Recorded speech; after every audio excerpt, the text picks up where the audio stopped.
Hello, and welcome to the Flex Modification Impacts on CRT webinar. Before we get started, I want to go over a few housekeeping items. This session will be recorded. All lines have been muted upon entry and will remain on mute to prevent interference.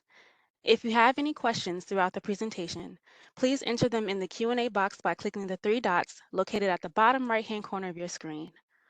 Once the presentation concludes, we will conduct our Q&A session. After the call, there will be a pop-up for the post-event survey. Please complete the survey before exiting the platform. Furthermore, yes, you will receive a copy of today's presentation and more details are to come. Now, I will pass it over to Christian Valencia, Vice President of Single Family CRT Capital Markets at Freddie Mac. Christian, the floor is yours. Thank you and good morning, everyone. Very happy to be here with you. I'm going to be joined today by Ben Guttheim. He will provide a little bit more information on the enhanced Flex Modification program. Today's agenda, I will go over the loss mitigation waterfall for Freddie Mac. Then I'll talk about kind of the CRT modification loss treatments. And then Ben will take over and really cover the information that you're here to listen today, our enhanced Flex Modification overview and a side-by-side comparison with the current Flex Modification program. So with that, can we move on to the next slide? Please go to the next one.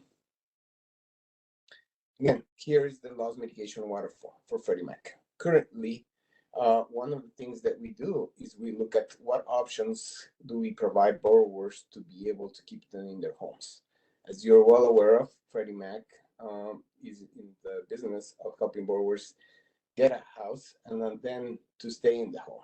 So from time to time, borrowers will have some hardships and we try to keep them in their homes through some of these loss mitigation options. The first one that we look at is forbearance. Sometimes a borrower may be in a temporary hardship and we provide a temporary reduction or suspension of payments to give the borrower time to improve their financial situation. And in this case, no mod loss impacts the CRT. The next option is reinstatement. Reinstatement is our preferred option when somebody goes through a temporary hardship. Then if the borrower is able to reinstate their delinquent status back to current, that would be the way that we preferred to move forward with the borrower. But from time to time, the borrower is not able to reinstate and go back to current because of their financial situation, and we would enter in a form of repayment plan. Through that repayment plan, we work with the borrower to find a payment that they can continue to make in addition to their scheduled payment to go back to current. And this allows them to, over a period of time, come back to current from a delinquent status. If these options are not something that the borrower can move forward, we will look at payment deferral options. And here you can see three different forms of payment deferral: our standard payment deferral, the COVID-19 payment deferral, and disaster payment deferral. They both do the same. What we do is, through this short-term hardship, we provide the borrower the opportunity to defer payments that are past due to the time of maturity of the loan, at the payoff date, or upon of sale of the property, and that money will be due then. But this creates a non-interest bearing portion that potentially would be passed on to CRT investors as a loss. If the payment deferral is not something that will help the borrower to continue their home, we also have a modification program. And these are Flex Modification program that we currently have, where the borrower is we're able to reduce the payment significantly to the borrower, and we go through Freddie Mac standards or streamlined modifications. So these are ways that we would extend the payment, we would reduce the rate, or we provide some type of forbearance for the borrower to be able to move forward. And then if the Flex Modification is not something that will help the borrower, we would have to go through applicable credit events like a short sale, third-party sale, deed in lieu, or REO disposition. Let's move on to the next slide, please. Here, this slide shows you the allocation of modification losses specifically for CRT. Just to make sure that everyone's clear, first we applied modification losses to the B3 class. Most recently, it's the B3H principal because the B3 doesn't have interest rate. Then B2 interest, then B2 principal, B1 interest, B1 principal, and so on, as it's indicated in this slide. The current hierarchy for these modification losses is first, we go to term extension. This has no impact to CRT investors, and the loan term is extended to reduce the borrower monthly payments. In the modification hierarchy, the next one is the interest rate reduction. We reduce the interest rate. This creates a lost interest due to a change in the interest rate from, let's say, 5% to 3%, and this reduces the monthly payment, and this would result in a loss to the CRT investor.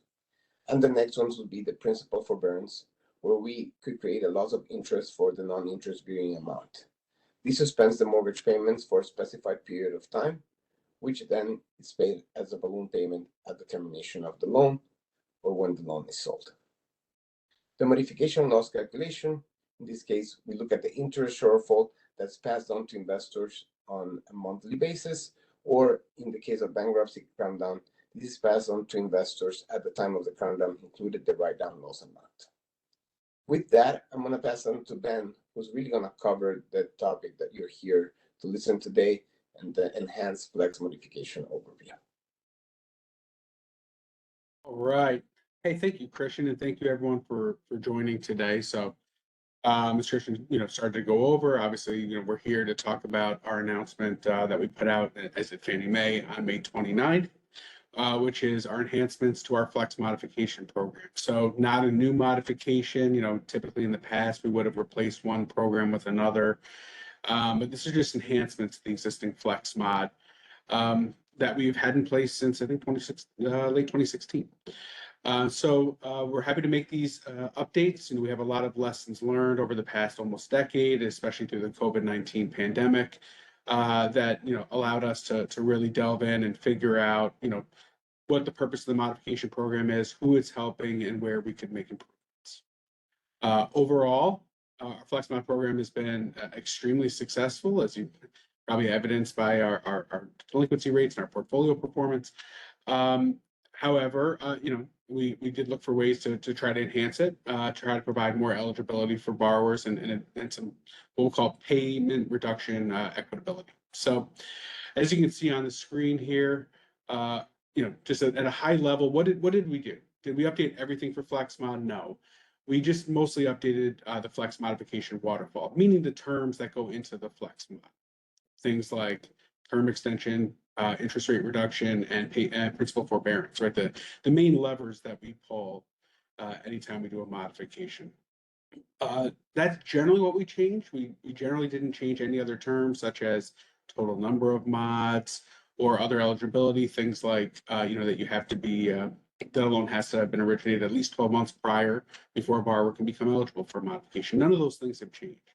The only other waterfall or non-waterfall changes that we did make, as you can see here, are regarding the 40% HTI target, which I'll talk a bit more on the next page about. We have removed that, and that we also are making some updates to our exhibit, what we call Exhibit 93, which is our model evaluation clauses, or model evaluation notices, and these are the types of notices that servicers send out to borrowers, either for solicitation or for approval purposes. The language has to be updated given some of the changes that we made. But other than that, all we've done is change the waterfall. And what was the purpose of this? As I said earlier, really kind of twofold is what our ultimate goals were. And by I do mean Freddie Mac along with Fannie Mae under the direction of FHFA. And there was two. One was to increase eligibility. As I said, prior, our eligibility rates were very high and are very high still, since this new enhancements haven't gone in yet in our existing FlexMod program.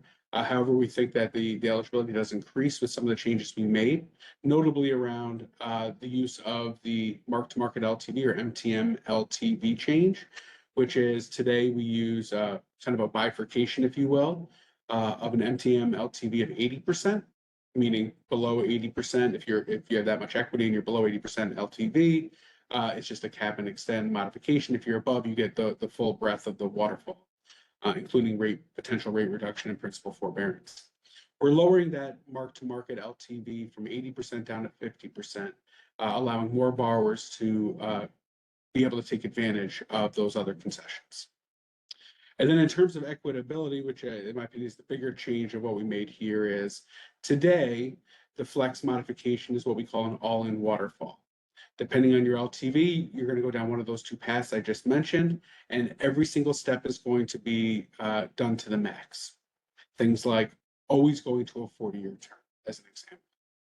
With these changes, we're introducing an incremental waterfall steps, so that once the payment reduction hits 20% or just slightly over 20%, then the waterfall stops. So today, and the purpose of that, again, is equitability and trying to get more borrowers into a program that has more of the same payment reduction, for that purpose. Today, while the program works great, there are some people that will get a significant amount of payment reduction because that's just happens to be the terms of the loan, and there's some that don't get any, and of course some that aren't eligible, and that's what we're trying to correct here by changing the order, by applying the 50% LTV, and by targeting 20% in an incremental way as opposed to just saying 20% but still running an all-in waterfall. We think we're going to achieve that. And so if we move to the next slide, what I'll do is I'll walk you through a side-by-side comparison of the existing Flex mod that's in place today, as well as the enhanced version that we just announced that will go into effect at the end of the year. And as a reminder, for those who haven't read our bulletin, this new version of Flex mod will be required for any evaluation on or after December 1st of this year, although servicers may implement it a month earlier in November once our systems are ready to go. Same thing for Fannie, we stay locked in alignment here. So as you can see on this page, we have a side-by-side of the steps in the Flex modification waterfall for existing and the enhanced version. Many of these will stay very similar or the same. It really is those changes I mentioned earlier, but we'll walk through step by step. So step one under the existing Flex mod as well as the enhanced is to capitalize arrearages, right? We can't start our modification waterfall or our evaluation until we calculate the total indebtedness in order to be able to create the MTM LTV and determine what the terms are and obviously what the terms of the mod would be if they are found eligible. Step two is similar but a little bit different. So under existing Flex mod today, if the MTM LTV is above 80, we're adjusting the interest rate to the lower of the note rate, or the existing loan rate that the borrower has, or the published Freddie Mac modification rate. Under step two here, we've created kind of a new step two, which is, again, moving from an all-in waterfall down to a targeted approach means we had to take these additional steps, including an additional step for setting the initial interest rate. Because today, if you're over 80 LTV, again, everyone's going to follow that exact same rules for the interest rate, but there are some nuances under the new approach. Notably that if the loan is an ARM or a step rate that hasn't reached its final step or hasn't reached its final ARM adjustment, you're going to set the rate to the final interest rate for the step mod or the lifetime rate cap for the ARM, and that's what's going to be compared to the posted modification rate in terms of comparing the two. We never raise a borrower's interest rate when we do a modification. However, we are comparing what the lifetime, what the actual rate once it steps up or once it adjusts up will be to compare it to that mod rate. We're not using the existing rate as it may be lower than the expected rate of the loan. So moving on to step three, under the existing mod waterfall, the next step would be extending the term automatically out to 480 months or 40 years. Here's where we see the first real difference, which is the next step involves interest rate reduction under the new version of the Flex mod or the enhanced version of the Flex mod. And so again, today it's all in, it's moving to incremental. So once you capitalize the arrears, you set the interest rate. Again, if it's a fixed rate, it stays or compared to the mod rate. If it's an ARM or step, do what we just said in the prior step. For this purpose, for step three, in the event that we now go down to this point, and if your MTM LTV is greater than 50%, the mod rate that our published mod rate is compared to that rate that we determine in step 2, which again is either the fixed rate of the loan or the ARM cap or highest step. And if the published mod rate is lower, we'll lower the mod rate in increments of an eighth of a percent, or 0.125% increments. And we'll keep doing that until a payment, the monthly payment P&I is reduced by 20%. If that is not the case, and it's lowered all the way to the mod rate, and it's still not a 20% payment reduction, then we move on to step 4. So again, looking at the prior flex mod, if in the step 4 would have been in the event that the ratio, the MTM LTV ratio is above 100%, you'll start to incrementally defer interest-bearing UPB into a deferred balance or a forborne balance or non-interest-bearing UPB. All of those terms can be used interchangeably. With step 4, under the enhanced version, you'll move to term extension, which was previously step 3. So again, under the enhanced version, if you've run through the interest rate and either it's not reduced because the mod rate is higher than the existing rate, which is the case for the majority of our portfolio today, given where rates are, or if you've already used step 3 and you're still at 20, we move next to term extension. The difference here is instead of automatically going out to 480 months, the servicer will incrementally extend the term month by month until a 20% payment reduction is met, or just over 20%. And that's a big point I want to hit on. Our requirements of that has to go just above 20. We don't want it to be just under 20 and round it up to 20%. We want it to go above 20 and just above 20. And that's our requirements, that the servicer must go above 20 and stop as soon as you hit just above 20. So again, we're going to extend the term month by month. If you get all the way out to 480 months and it's still not a 20% payment reduction, then we move down to step 5. So step 5 under the existing flex mod continues to address the deferred payment amounts, because if you're above 80 in this case, right? So we talked earlier about being above 100 and that you're setting the deferred amount, but now if you're above 80 and you still haven't reached 20 under the existing, then you'll continue to do additional principal forbearance. Under the new version or the enhanced version, some of that nuance is taken away, which is good. And instead, there's just one rule around principal forbearance or principal deferral, and that's here in step 5. So again, we've run through steps 1 through 4 here. We still haven't hit a 20% payment reduction. And now let's say the loan, we are talking about a loan that has an MTM LTV above 50%. If the MTM LTV is above 50%, we'll move to step 5. And that's where we'll incrementally introduce non-interest bearing UPB or deferred balance up to the amount where we hit a 20% or the earlier of a 20% payment reduction, or the deferred UPB cap, which is 30% of the overall UPB, or the point where the post-mod MTM LTV ratio hits 50%. So again, kind of reducing the number of rules there, but it still has the same general principles, which is we're going to defer principal until one of those is met. So now, if we run through steps 1 through 5 and the payment reduction of 20% is not met, that's fine, as long as there's a payment reduction period of even a penny. The borrower is eligible for the mod, and they can be offered the mod. What we don't want is we do not want a modification that has an increased P&I payment. And also of note, as you know, I talked about the MTM LTV piece of this, is that in the event your MTM LTV is under 50%, step 3 and step 5 do not come into play still. Not, very similar to the existing flex mod today, which is if you're under 50% LTV now, under the new version, it'll just be capitalizing arrears, setting the rate if it's a ARM or step, and then term extension, and those are the only steps that we pull. So again, we still have that bifurcation based on an LTV marker. We're just lowering that from 80 down to 50. And then the last thing that I'll hit on here is, you'll notice on the leftmost column under existing flex mod, we have step 6, and we do not have step 6 on the new version of flex mod. And that's what we talked about on the previous slide, which is we are removing the requirement around 40% HTI ratios for borrowers who are less than 90 days delinquent, which today requires a complete BRP, or what CFP would call a loss mitigation application.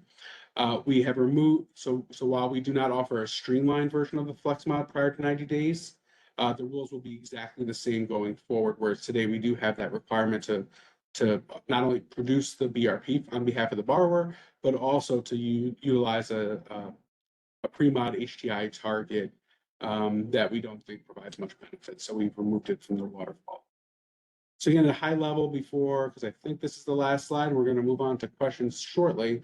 The last thing that I'll hit on here is, the new waterfall looks very similar. It's the same exact levers. We have changed the order, and we've had to introduce a little bit of a nuance with regards to the rate setting, and that's related to the fact that this is an incremental waterfall versus an all-in waterfall.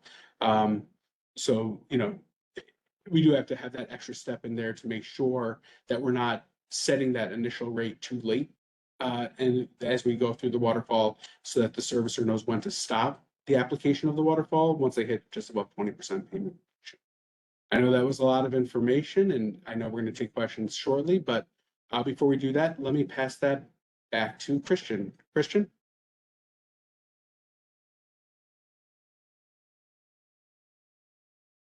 Thank you, Ben. Well, now with this, I'm gonna first talk, if you have more questions regarding CRT, please here see the list of available resources. Again, this presentation will be recorded and will be available to you. And with that, I'm gonna go ahead and move on to the question portion of this presentation. I think, Imani, I don't know if you can read to us some of the questions that we get from the audience. Absolutely. Ben, I'm going to ask you to come back on camera for us so that way, if you're ready to answer any questions that we may have, you both can do so. Okay. All right, audience. So we will now conduct our Q&A session. Again, if you have any questions, please enter them in the Q&A box by clicking the three dots located at the bottom right-hand corner of your screen. All right, Christian and Ben, let's get started. So I do have a few questions for you. First, how long is the typical repayment plan?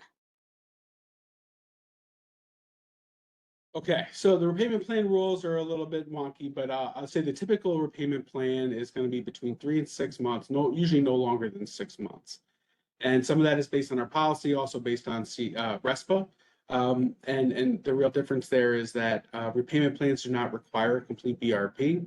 They can be done based on QRPC, which is a conversation with the borrower and from getting enough information from the borrower to understand the hardship and determine the right solution for them. And those repayment plans can only be up to 90 days worth of delinquent amounts and can only last up to 6 months. So that's generally going to be the span of a repayment plan. Repayment plans can go longer than that, but do require a complete BRP. But generally, they don't have the highest success rate once you get to that point. Borrowers who have fallen behind before have to make a payment in a portion, and that's over a long period of time that can be stressful. It's actually one of the main reasons we created the payment deferral right before the COVID-19 pandemic. Which brings me to my next question. Someone did make a statement and said that they thought that the COVID-19 payment deferral was over. Can you elaborate on that? Yes. So the answer is yes and no. We know there's no, we did retire the program. However, there were certain loans that, for lack of a better term, were grandfathered in. So when we announced back last in 2023 that all of our COVID policies were retiring on November 1st of 2023, meaning that borrowers would no longer be able to enter a COVID-19 forbearance or any of the other policies that we put in place. However, there are borrowers who were already on COVID-19 forbearances that started prior to that date. And for those borrowers who wanted to leave open the option of taking the COVID-19 payment deferral versus having to go into our non-COVID loss mitigation terms. And the main difference there is our normal outside of COVID, outside of disasters, our payment deferral goes up to a maximum length of 6 months to cure the delinquency. Under COVID and disasters, we allowed it to up to 12. And for a period of time, we allowed COVID-19 payment deferral to go up to 18 months, actually. But it's 12 months. And therefore, we wanted to allow those borrowers who were already grandfathered into the COVID-19 forbearance, once they came off, to go into the COVID-19 payment deferral, if that was the right solution. So few and far between at this point, and by the end of this year, there will be none. But there is still the possibility that there'll be a few more COVID-19 payment deferrals before all is said and done. Beautiful. Well said. Thank you. Next question. What is your current serious delinquency rate? Well, that's a great question. I think I can And jump in. I would say look at freddymac.com, but I'll look at that really quickly while we hear here. And it looks like our current serious published serious delinquency rate is 0.51% or 51 basis. Beautiful. Quick way to get on, keep them on your feet. All right. Is the deferral cap based on the UPB at the time of default or the original UPB? The UPB cap is based on the the modified balance, right? So I said step one is capitalized arrears. So let's say the UPB in a simplistic example is exactly $100,000 or exactly happens to be 20%. I'm not going to do that math in my head properly. Let's just say it's 80,000 and there happens to be $20,000 in arrears, right? So we capitalize the arrears. Now the new balance that we're trying to run through the waterfall is $100,000. That's what we're talking about. So the UPB cap would be 30,000 in that instance. You couldn't go above 30,000. So it's not a matter of origination. It's not actually a matter of the pre-mod UPB. It's the post-mod UPB once the arrearages are capitalized. Gotcha. All right. Will Resolve determine the modified terms based on the new waterfall once the changes are implemented later this year? Yes. Yes, we're in the process of updating Resolve right now, so that when servicers come in to use the tool that we require for loss mitigation, it will calculate the terms and provide an answer almost instantaneously to the servicer in terms of what the mod terms will be. Okay. And to add to that, how many more modifications do you expect under the new waterfall?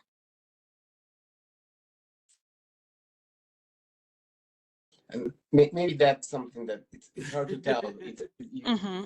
You determining specifically the excess or the additional modifications will depend in different environments. Right. Currently, probably it's not material because where rates are, but in the scenario where rates are lower, there could be more modifications. It's Yeah, I'd agree with that. I don't know, Christian. I don't know. Yeah, I'd say I don't know that there's. I think it's to be determined, right? The terms of the mod are not what drives modifications. It's the borrower's circumstances, the overall macroeconomic environment, and the micro to that borrower. And so therefore, the number of modifications is usually pretty correlated to the delinquency rate. Gotcha. Okay. Can the Freddie Mac mod rate be lower than the prevailing mortgage rate in that time? I'm not sure what prevailing mortgage rate is Mm-hmm. referring to. So Mm-hmm. maybe we can get a little more clarity. I'll try to answer it anyways. And if I don't get it right, please chime back in and correct that. So when I think of prevailing mortgage rate, I think we're talking about the loan rate, right? So if a borrower's mortgage has an interest rate of 5%, can the mod rate be lower than 5? Yes, it isn't today. But if it was, then the servicer's step 3 under the mod would move that rate down to the published flex mod rate. If the published flex mod rate is higher than the existing note rate, the note rate remains unchanged. We don't raise that. And if that didn't answer it, please chime back in. Yes. Oh, I mean to ask the prevailing origination rate at that time. So I mean, you can probably look at both, and the prevailing origination rate is a market rate. Obviously, Freddie Mac has the PMMS or PMMR that does a survey of the existing rates that are out there that we're seeing, and there is correlation between the flex mod rate and that rate, but it's not necessarily a one-to-one match. As market rates or loans are not originated exactly at a certain rate based on whatever the survey says, right? They're originated based on what the loan terms of the loan officer. Okay. Thank you for clarifying and thank you for letting me know what you meant. All right. Let's see. Please confirm if the HTI is being removed from the business rules for for IDI review. Oh, all right. I am gonna answer this question, but I do have a phone a friend on here in Ryan McGinnis, and I'll ask him to chime in, especially if I get this wrong. The answer is no, we are not removing it for the purposes of determining IDI. We are removing it from the mod waterfall if the borrower completes a borrower response package, right, which can happen any day between 0 and 89, or even after 89, right? So borrowers can actually submit a BRP after that and to be used. Imminent default is similar but slightly different in that if the loan is less than 60 days delinquent, it does require the borrower to pass an imminent default test, which makes sense, right? Obviously, we have to buy, repurchase loans out of securities. We have, financial responsibility. We don't want to hand out modifications to borrowers who haven't missed payments or maybe only missed one when there are other options available. However, there are some borrowers who haven't missed a payment yet or have only missed one. And we know from the information that we can get that default is going to continue to grow, and we can address it there, and that we have something called the imminent default test, which has, I think, 3 different business rules depending on the borrower and what they're going through. Mhm. And as one of those business rules, it does still require HTI. That's not going to change. That's it from the waterfall, from the mod waterfall itself. It changes. From the IDI test, it does not, or imminent default test, it does not. Ryan, did I get that right before we move on? Perfect. Okay, great. Thanks. Wonderful. All right. Is it possible right now for borrowers to get more than 20% PI reduction? Was it possible in old waterfall? Yeah, so right now, old waterfall, let's use those as the same because the new one hasn't gone in yet. So the answer is yes. In fact, quite often, borrowers get more than 20% payment reduction. Now, remember, our target is going just above 20, so theoretically, everyone will get just above 20. But in today's waterfall, when you run through all the steps, again, depending on the bifurcated approach, if you run through all the steps and the payment reduction is 2%, you get a mod with a 2% payment reduction. If you run through all the steps and it's a 50% payment reduction, you get a mod with a 50% payment reduction. So it creates kind of a little bit of disparity. We get people into mods, but we think there's a better approach, and using the incremental approach gets more people with more similar payment reductions versus this wide disparity that we want to try to address. Beautiful. Thank you. One more question. Will mods still capitalize, or will you continue the use of interest-free deferrals like during COVID? Can you repeat the question? I just want to make sure I got that right. Absolutely. Will mods still capitalize, or will you continue the use of interest-free deferrals? And in quotations, they said, like during COVID. Yeah. So it's both. Yeah, we always capitalize, right? And even with payment deferral, realistically, you're capitalizing. We capitalize the arrears in a payment deferral, and then we're just deferring the amount of P&I payments that were missed into the non-interest bearing portion of the UPB. With Flex Mod, we run through that waterfall that we just went through on a couple slides ago to get there. But the first step is always capitalization. We do not have a modification or even our payment deferral. Neither program has any principal forgiveness or other debt forgiveness as part of it. That will continue to be the case. So while a portion of the UPB may become non-interest bearing, that was previously interest bearing, we still capitalize, nothing is forgiven. Beautiful. Well, Ben and Christian, that actually concludes our Q&A at this time. I know we're ending a little early, but thank you everyone for your time. Again, additional resources are readily available in the CRT Resources Hub. I'm going to put the link in the chat so that way you are able to access that immediately. Again, thank you, Christian and Ben, for discussing the flex modification impacts on CRT with us. All participants will receive a copy of today's presentation deck, and yes, you will also receive the recording. Please remember to complete the survey after this call. We appreciate your time and enjoy the rest of your day and the time that we're giving back. Have a beautiful day, everyone. Thank you.